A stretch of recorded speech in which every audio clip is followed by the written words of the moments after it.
Aujourd'hui est le 1er janvier. Aujourd'hui est le 1er janvier 2021.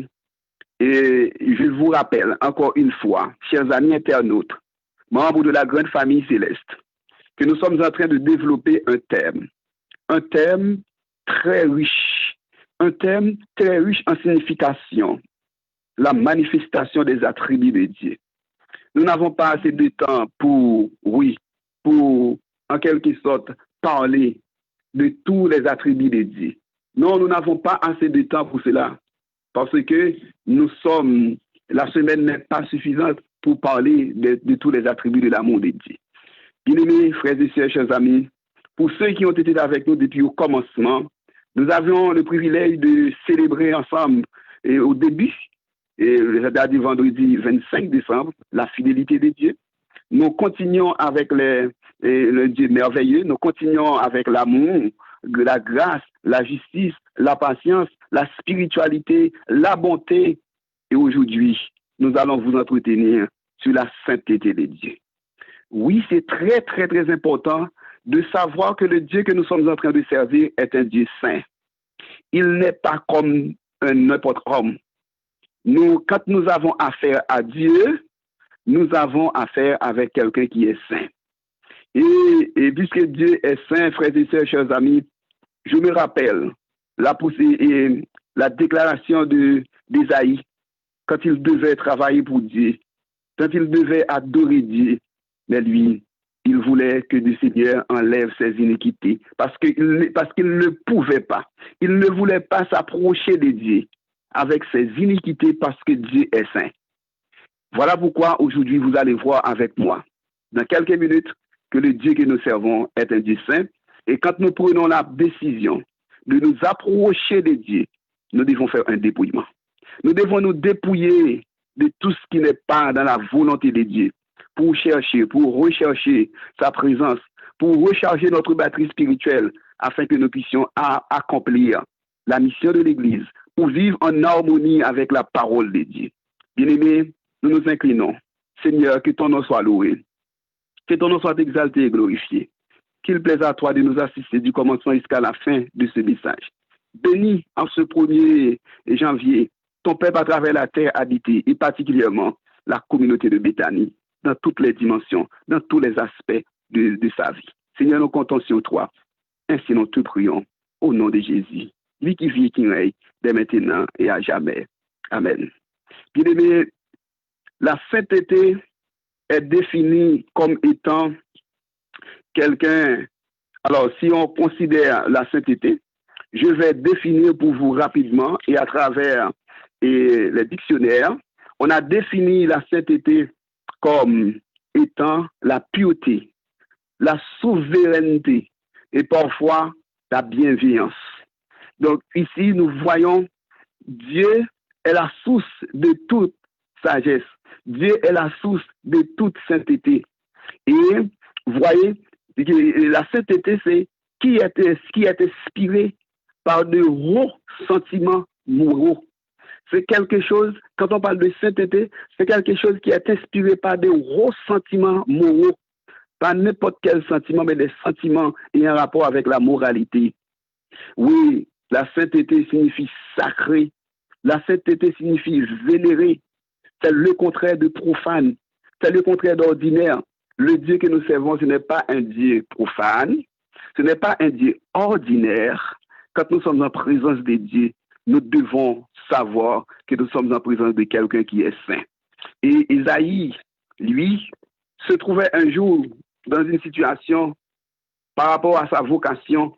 Dieu appelle Isaïe à travailler pour lui. Et l'année de la mort du roi Osias, dans Isaïe chapitre 6, et je vis le Seigneur assis sur un trône très élevé, et le pan de sa robe remplissait le temple. Vous remarquez comment est Dieu? Il a vu dans sa vision Dieu qui se trouve dans une situation sur son trône, un trône très élevé, et les pans de sa robe remplissaient le temple. Quel Dieu! Le pan de sa robe remplissait le temple. Et des séraphins se tenaient autour de lui. Ils avaient chacun 6 ailes, 2 dont ils se couvraient, il se couvrait la face, 2 dont il se couvrait les pieds, et 2 dont il se servait pour voler. Vous voyez, ils criaient l'un à l'autre et disaient, Saint, Saint, Saint est l'Éternel des armées. Toute la terre est pleine de sa gloire.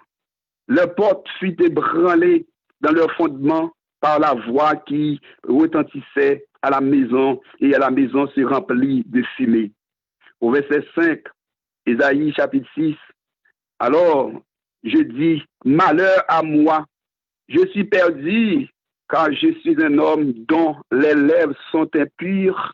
J'habite au milieu d'un peuple dont les lèvres sont impures. Et mes yeux ont vu le roi, Éternel des armées. Mais l'un des séraphins vola vers moi, se tenant à la main une pierre ardente qu'il avait prise sur l'autel avec des pincettes. Et il toucha ma bouche et dit, ceci a touché tes lèvres. Ton iniquité est enlevée et ton péché est expié. Verset 7. Ésaïe 6, verset 7. Bien-aimés, vous voyez, nous avons en face de nous un texte très riche. Comment Ésaïe, lors de son appel, il se sentait très mal placé pour travailler pour Dieu. Pourquoi il prenait conscience qu'il n'était pas ce qu'il devrait être. Il n'était pas l'homme qu'il devrait être.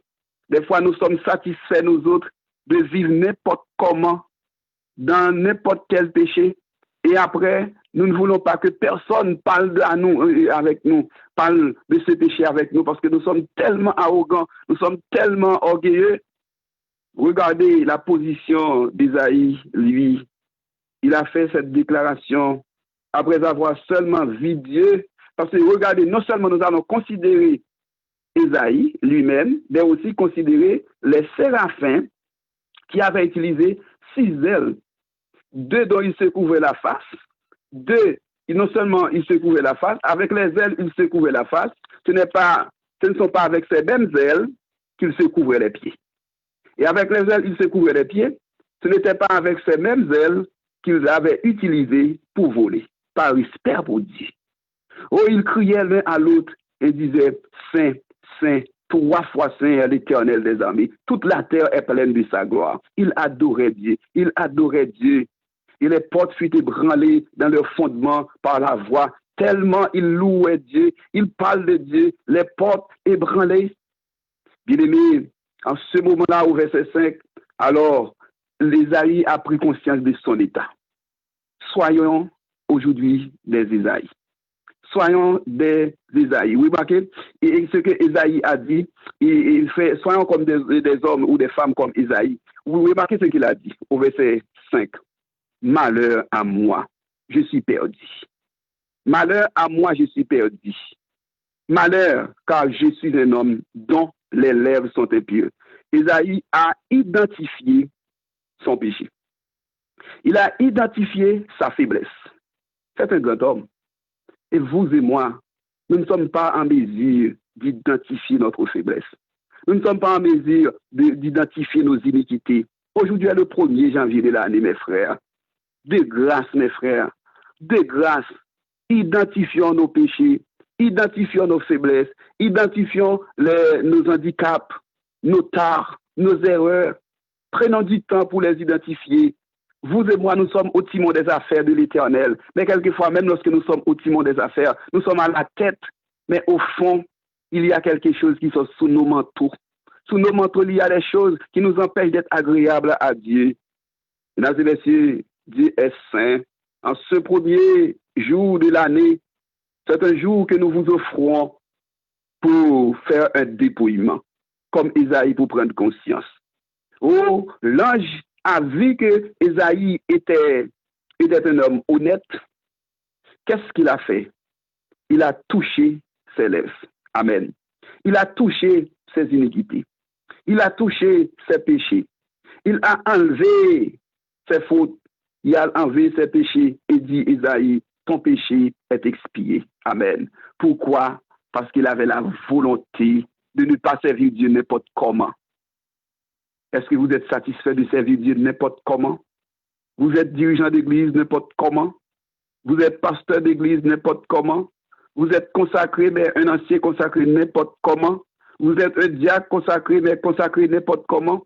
Vous êtes la fille de Dieu en train de travailler pour Dieu, responsable des départements et responsable de travailler pour Dieu à la tête des départements, membre du comité, en train de décider sur le sort des autres.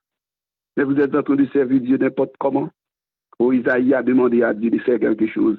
Et l'ange a touché ses lèvres, a enlevé ses iniquités et ses péchés qui ont été expiés. Oh, une fois cela était passé, il se trouvait dans la situation de travailler pour Dieu. Remarquez, le dépouillement d'abord, le travail après. Dépouillement d'abord, le travail après. Dépouillement d'abord, le travail après. Immédiatement après ce dépouillement, immédiatement après l'enlèvement de ses iniquités, j'entendis au verset 8 la voix du Seigneur disant, « Qui enverrai-je et qui marchera pour moi ?» Je répondis, « Me voici, envoie-moi. » Amen.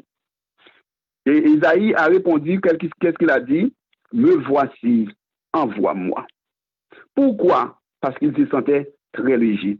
Il se sentait se débarrasser de ses fautes, de ses iniquités.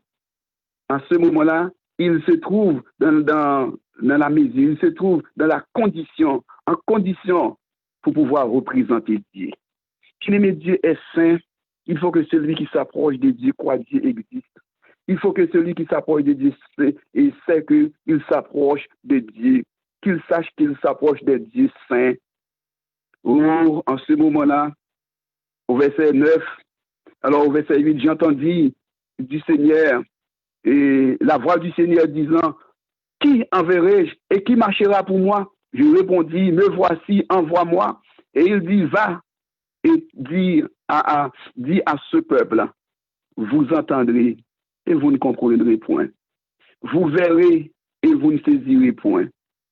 Rends insensible le cœur de ce peuple, endurcis ses oreilles et bouche-lui les yeux pour qu'il ne voie point de ses yeux, entend point de ses oreilles, ne comprenne point de son cœur. » Bien-aimés, vous voyez, ici nous sommes en face de nous, un texte qui nous montre comment Isaïe se trouvait dans une situation où il devait prendre la parole, où il devait accomplir la mission de l'Église, mais d'abord, il devait être en harmonie avec la parole de Dieu. Ce n'est pas n'importe comment pour dire qu'il va servir Dieu, qu'il va représenter Dieu. Mes frères, prenons conscience. Le message du jour, c'est un message qui doit nous pousser à réfléchir à ce premier sabbat de l'année, pour regarder autour de nous. Vous qui allez recevoir les baptêmes évangéliques, comment allez-vous recevoir les baptêmes évangéliques? On raconte l'histoire d'un homme qui s'appelait Romain, et cet homme voulait se faire baptiser. Après avoir entendu la parole de Dieu, l'homme a pris la décision pour se faire baptiser, pour recevoir le baptême évangélique, pour sauver sa vie. Mais l'homme avait une camionnette. Dans la camionnette, il a écrit un nom dans l'esprit Satan. Vous voyez, quelqu'un qui veut se faire baptiser il a écrit dans sa camionnette dans l'esprit Satan. Et lorsque on était en train d'arriver au moment où on devait prendre des remarques, et le pasteur a demandé, est-ce que vous avez une remarque? Une sœur a dit, oui pasteur, j'ai une remarque. L'homme qui veut se faire baptiser aujourd'hui, dans la rue, il a une camionnette qui porte son nom dans l'esprit Satan. Et l'homme, quand le pasteur lui a demandé, qu'est-ce que tu as fait? Il a dit, oui pasteur. À partir du moment que j'ai pris la décision de me faire baptiser, j'ai changé le nom. Amen. La camionnette qui s'appelait dans l'esprit Satan, il a changé le nom.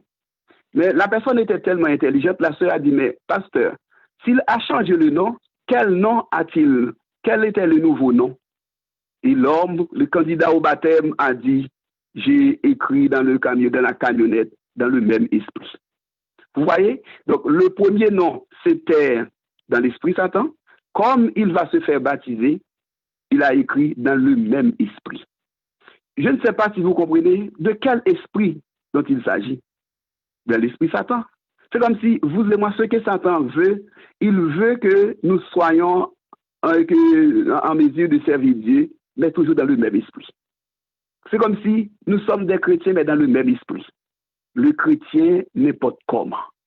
Oh, bien-aimé, la sainteté doit pour nous un sujet intéressant aujourd'hui. Nous devons prendre conscience pour regarder, est-ce que nous ne sommes pas en train de servir Dieu dans le même esprit, dans l'esprit de Satan, dans l'esprit de chrétien. C'est comme si nous sommes à l'église, mais en gros, une partie de nous est encore dans le monde, dans le même esprit. Ô bien-aimés dans le Seigneur, frères et sœurs, chers amis, demandons à Dieu de nous fortifier. Demandons à Dieu de nous aider. Demandons à Dieu d'être des hommes et des femmes saints, parce que Dieu est saint. Il faut que celui qui s'approche de Dieu croit que Dieu existe, parce que Dieu est saint. Mesdames et messieurs, bien-aimés dans le Seigneur, frères et sœurs, chers amis, à travers la Bible, la parole de Dieu, nous voyons qu'il y a des textes, beaucoup de versets. Et ce soir, je ne vais pas citer trop de versets parlant de la sainteté, parce que, et l'air nous fait la guerre, je ne vais pas utiliser trop de textes parlant de la sainteté. Mais vous voyez, à travers la Bible, nous sommes heureux de voir dans Jean chapitre 15, la Bible nous parle, regardez ce qui est dit dans le canon des Hauts Testamentaires à travers l'Évangile selon Jean, chapitre 15, et vous allez lire avec moi, frères et sœurs, chers amis, à partir du verset 5, Jean 15, verset 5, à partir du verset 5, la Bible nous dit que « Je suis le cep, vous êtes les sarments. Celui qui demeure en moi et en qui je demeure porte beaucoup de fruits, car sans moi, vous ne pouvez rien faire. » Répétez encore avec moi. « Car sans moi, vous ne pouvez rien faire. Car sans moi, vous ne pouvez rien faire. » Et Jean 15, verset 5. « Sans Jésus, vous ne pouvez rien faire. Nous ne pouvons rien faire. Si quelqu'un ne demeure pas en moi, il est jeté dehors comme le sarment. Il sèche, puis on ramasse les sarments et on les jette au feu et ils brûlent. » Vous voyez, si vous ne demeurez en moi et que mes paroles demeurent en vous, demandez ce que vous voulez. Si vous demeurez en moi et que mes paroles demeurent en vous, demandez ce que vous voudrez. Et cela vous sera accordé. Amen. N'importe qui ne peut pas demander à Dieu n'importe quoi. C'est seulement les personnes qui demeurent sincèrement en Dieu qui doivent demander à Dieu ce qu'il veut. Seulement la personne qui demeure en Dieu peut demander à Dieu ce qu'il veut. Parce que ici, la Bible nous dit, si vous demeurez en moi et que mes paroles demeurent en vous, demandez ce que vous voudrez et cela vous sera accordé. Si vous portez beaucoup de fruits, c'est ainsi que mon Père sera glorifié et que vous serez mes disciples. Comme le Père m'a envoyé, comme le Père m'a aimé, je vous ai aussi aimé. Demeurez dans mon amour. Si vous gardez mes commandements, vous demeurez dans mon amour, de même que j'ai gardé les commandements de mon Père et que je demeure dans son amour. Je vous ai dit ces choses afin que ma joie soit en vous et que votre joie soit parfaite. Le verset 16 de Jean 15, c'est un verset très, très, très important pour moi. Soulignez pour moi, chers amis auditeurs, chers amis internautes, membres de la grande famille céleste, membres de l'Église adventiste Béthanie de Montréal. Regardez, Jean 15, verset 16. Ce n'est pas vous qui m'avez choisi, mais moi, je vous ai choisi. Et je vous ai établi afin que vous alliez et que vous portiez du fruit et que votre fruit demeure afin que ce que vous demandez, ce que vous demanderez au Père en mon nom, il vous le donne. Il vous le donne. Amen. Ce n'est pas vous qui m'avez choisi, mais moi, je vous ai choisi. Nous n'avons pas assez de maturité spirituelle. Nous n'avons pas assez de capacité spirituelle pour choisir Dieu. Nous sommes trop faibles. Nous sommes trop limités pour servir Dieu, pour être agréables à Dieu. Nous ne pouvons pas tenir la main de Dieu. Mais la Bible dit, dans Jean 15, verset 16, ce n'est pas nous qui avons choisi Dieu, mais c'est Dieu qui nous a choisis. Il nous a choisis et nous sommes heureux de savoir que c'est Dieu qui nous a choisis. Il nous a retenus en sa présence. Mesdames et messieurs, nous n'avons rien à craindre. Nous n'avons rien à peur. Durant cette année qui s'ouvre déjà devant nous, pourquoi? Parce que nous ne sommes pas, nous ne dépendons pas de nous. parce que nous sommes complètement, alors nous dépendons complètement de Dieu. Oui, puisque nous dépendons complètement de Dieu, nous ne sommes pas responsables de nos malheurs, seulement rester attachés. Dieu, Jésus-Christ est le cep et nous sommes les sarments. C'est-à-dire, nous devons rester attachés à la branche. Oh, bien-aimés frères et sœurs, chers amis, tandis que nous sommes en train de servir Dieu, aujourd'hui est un jour spécial. Je voudrais attirer votre attention sur la parole de Dieu. Je voudrais attirer votre attention sur les oracles du Seigneur. Remarquez, la Bible nous parle. On raconte l'histoire d'une colombe. Et cette colombe se trouvait dans une situation très difficile. Et il aimait les haricots verts. Il aimait manger les haricots verts. Le plat favori de la colombe, c'était des haricots verts. Il faut souligner ça. La colombe aimerait les haricots verts. Et un jour, il écouta dans un parc, un homme qui était en train de faire la publicité pour dire « J'échange des plumes pour des haricots, des plumes pour des vers. » C'était là son slogan, sa slogan. Et je change. Et le slogan c'était je change des plumes. Et j'ai besoin des haricots. Alors j'avais besoin. Il a besoin des plumes des colombes pour confectionner des chapeaux et des plumes pour des vers. Et la colombe curieuse se rapprocha et demanda au monsieur et de lui expliquer son offre. Je fabrique des chapeaux, dit le monsieur, et je suis en train de fabriquer des chapeaux. J'ai besoin des plumes des colombes. Si tu me donnes une de tes plumes, je te donnerai un verre juste pour des échanges. Et cette offre plut à la colombe. La colombe était heureuse. Non seulement il aimait les haricots verts, et puis voilà, l'homme lui a fait une proposition pour échanger ses plumes en lui donnant des haricots. Bien aimé, à chaque fois que la colombe avait envie de manger des haricots, il cherchait le confectionnaire du chapeau pour vendre des plumes, pour pouvoir échanger des plumes pour des haricots. Mais les autres colombes le disaient, il ne faut pas faire ça, ne continuez pas à vendre tes plumes, car l'hiver vient et bientôt, et nous aurons à émigrer, nous devons laisser cette zone. Puisque nous devons laisser cette zone, nous aurons besoin de nos plumes pour que nous puissions voler. Ah, la colombe avait tellement aimé les haricots, il a fait la sourde oreille. Il continuait à vendre ses plumes. Oh, bien aimé, chose dite, chose faite. Quand le moment était arrivé, où l'hiver était arrivé, les autres colombes étaient en train de laisser l'endroit froid pour aller dans une terre chaude, dans une terre plus chaude. Cette colombe qui avait vendu ses plumes ne pouvait pas voler. Il ne pouvait pas voler. Voilà pourquoi, en cet instant, il était en train de pleurer parce qu'il n'avait pas pris au sérieux les conseils de ses amis. Bien-aimés frères et sœurs, chers amis, je ne sais pas si vous êtes en train de vendre tes plumes, si vous êtes en train de vendre vos plumes. Ici, on peut comprendre et utiliser cette histoire. C'est quand nous sommes chrétiens, nous sommes en train de servir un Dieu saint, et pourtant, vous et moi, nous sommes en train de mener des œuvres et drôles dans le secret, etc. Mais aujourd'hui, si vous êtes en train de vendre vos plumes, si tu es en train, la jeunesse, de vendre tes plumes, c'est le moment, à partir du 1er janvier, de prendre conscience pour dire, Seigneur, je ne voudrais plus continuer à vendre mes plumes. Parce que j'aurais besoin de mes plumes pour voler durant cette année, pour aller travailler pour toi, pour te représenter, pour travailler pour toi. J'aurais besoin de mes plumes parce que je ne peux pas rester sur la terre tout le temps. Je dois laisser la terre et ses douleurs. Parce que cette terre ne nous appartient pas. Nous sommes des étrangers. Nous sommes des pèlerins.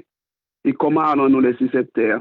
Parce que quand nous comprenons la position de l'apôtre Paul, selon la pensée paulinienne trouvée dans 1 Thessaloniciens chapitre 4, vous voyez ici, ce ne sont pas nous qui allons faire des plans pour monter au ciel, c'est la voie passive. Nous allons utiliser, et alors ce ne seront pas nous qui allons faire des actions pour monter. Parce que la Bible nous dit, nous serons enlevés, c'est la voie passive. Nous allons subir l'action d'enlèvement. Pour subir l'action d'enlèvement, nous devons être prêts. Et si vous êtes en train de vendre vos plumes, tu es en train de vendre tes plumes, tu travailles pour Dieu, alors que le jour arrive, qu'est-ce que tu vas faire, mon ami, mon frère, ma soeur? Aujourd'hui, la porte de la grâce est encore ouverte. L'heure de l'intégrité a sonné. Je reprends. La porte de la grâce est encore ouverte. L'heure de l'intégrité a sonné. Nous devons profiter de cette occasion aujourd'hui pour avoir des pages neuves dans notre vie. Pour demander à Dieu de nous accorder une nouvelle vie. Pour ne pas être des chrétiens n'importe comment. Pour ne pas satisfaire de vivre, de servir Dieu n'importe comment. Mais de savoir, comme Ésaïe, nous allons demander à Dieu de faire de nous ce qu'il veut. Et dans Hébreux 12, verset 4, la Bible dit, recherchez la sanctification, parce que sans laquelle personne ne verra le Seigneur. Si vous n'êtes pas saint, recherchez la sanctification, c'est-à-dire sans la sanctification, personne ne verra le Seigneur. Que vous soyez pasteur, que je suis en train de prêcher pour Dieu, cela ne garantit pas la sécurité. Cela ne garantit pas la vie éternelle. Vous êtes consacré, je le reprends souvent, cela ne garantit pas de sécurité. Travailler pour Dieu ne garantit pas la vie éternelle. Bien-aimés, frères et sœurs, chers amis, je vous invite encore une fois à réfléchir pour savoir comment êtes-vous en Jésus-Christ. Est-ce que vous êtes à moitié en Jésus-Christ? Est-ce que vous êtes en grande partie en Jésus-Christ? Ou si vous êtes tout entier en Jésus-Christ? Aujourd'hui, prenons notre vie spirituelle au sérieux pour savoir que nous avons en face de nous un Dieu saint qui réclame aussi notre sainteté. Oui, soyez donc parfaits, comme votre Père Céleste est parfait. Matthieu 5, verset 48. J'aime ce verset. Pourquoi? Pour ne pas dire, bon, c'est Dieu seul qui a besoin d'être saint. Mais la Bible dit, soyez donc parfaits, comme votre Père Céleste est parfait. Matthieu 5, verset 48. Que le bon Dieu de sa grâce infinie puisse monter la garde autour de vous. Qu'il vous donne de rester attaché à lui, de regarder, de faire une étude rétrospective dans votre vie pour regarder depuis du 1er janvier de l'année dernière jusqu'à cette année pour voir est-ce que dans notre vie, il n'y a pas des choses, des mauvaises actions que nous avons commises, des actions que nous avons commises qui nous empêchent d'être agréables à Dieu. Que le Seigneur puisse vous bénir, mes frères. Encore une fois, c'est notre joie d'être avec Dieu un jour et que les amis visiteurs qui sont avec nous, ils ne seront pas n'importe quels chrétiens, mais ils seront des chrétiens saints, des hommes et des femmes saints qui sont en train de servir un Dieu saint parce que Dieu nous a promis qu'il ne va pas accepter n'importe quelle adoration entre nos mains. Que le Seigneur puisse vous bénir tous. Amen.